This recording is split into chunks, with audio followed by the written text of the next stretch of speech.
Hello and welcome back to Biker Stuff.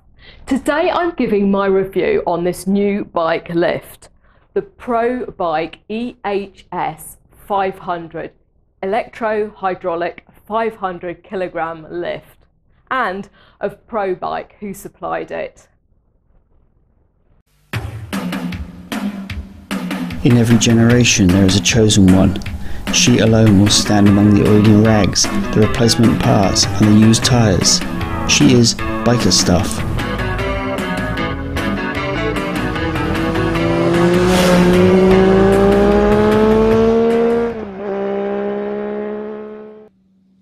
Previously on Biker Stuff.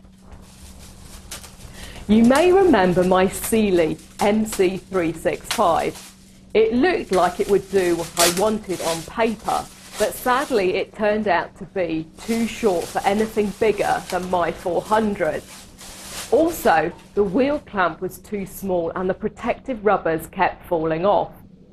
And the ramp bent too easily, so it had to go. After a lot of searching, I finally decided on this. It is the Probike EHS500 electro-hydraulic scissor lift.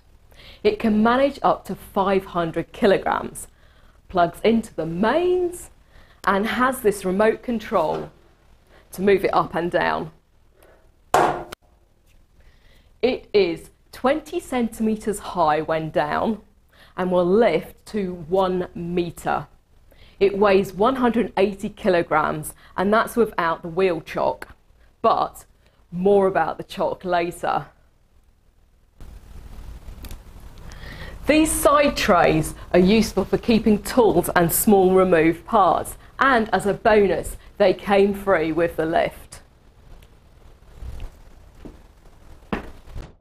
The ramp pivots and releases fairly easily with practice.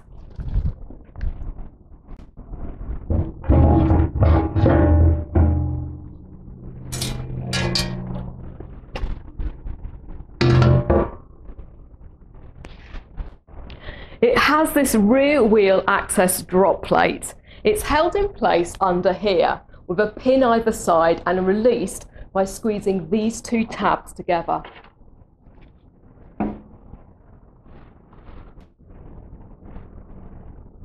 This is a safety lock that drops into slot as the table is raised to prevent it collapsing if the hydraulics fail.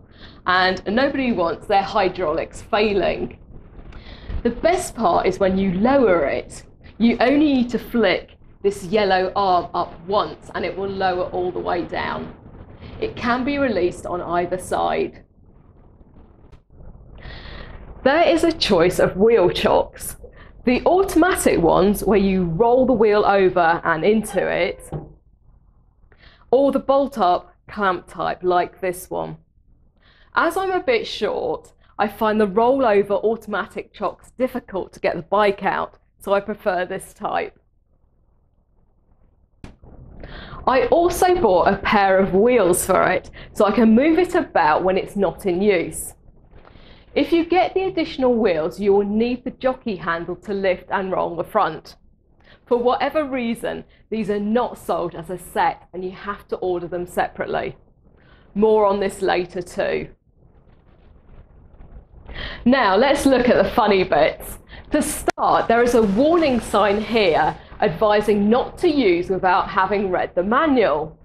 To be able to see the warning, you will have to have had raised the table and therefore used it without knowing you had to read the manual first.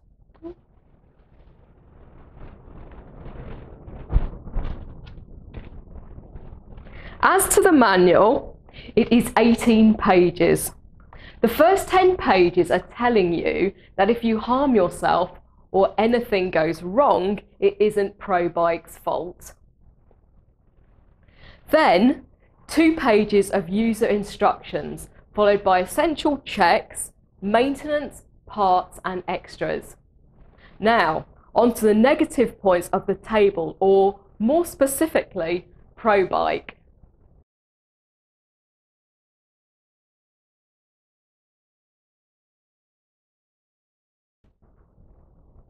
Before I continue, I do like this table, and I'm sure it will last longer than the Sealy did.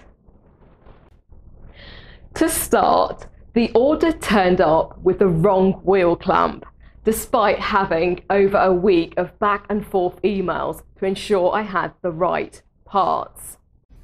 So, can I ask you something? Did he tell you why he did it?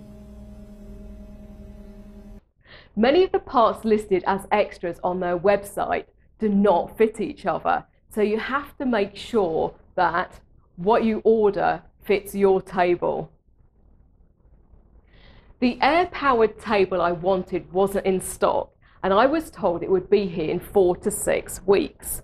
So I bought this one at several £100s more, which I think is just for that motor box, but it is otherwise basically the same table. The wheel jockey I ordered was out of stock, but not shown as such, and I wasn't informed until they came to send it out. I'm still waiting for it, so I've had to move it today with a car trolley jack. Probike don't dispatch quickly, but if you have a week to spare, it's okay. They don't seem to keep much in stock, so contact them to find out what they have and make your order based around that, as I did. The wheel clamp supports bolt down through 3 holes each side and allows for movement forwards and backwards to allow you to position your bike better. I'm not sure why, but only 2 of the 6 holes has captive nuts. When I came to assemble everything, the list of spanners I needed was crazy. I used 13, 14, 16, 17, 18 and 19 millimeter spanners, and that doesn't include the 27 and 36 millimeter to tighten the wheel clamp. It seems they got a job lot of odds and sods from a closing down store when they assembled it, and I mean, who keeps a 16 millimeter spanner? Finally, I'll show you how to raise and lower the wheels, then the whole table.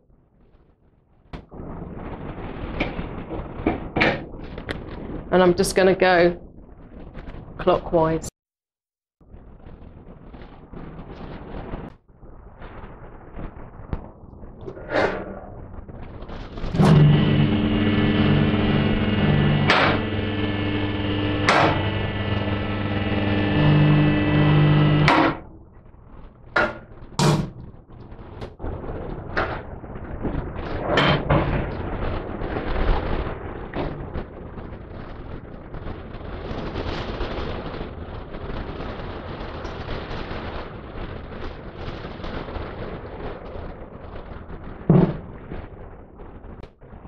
Thank you for watching. I hope you found it interesting.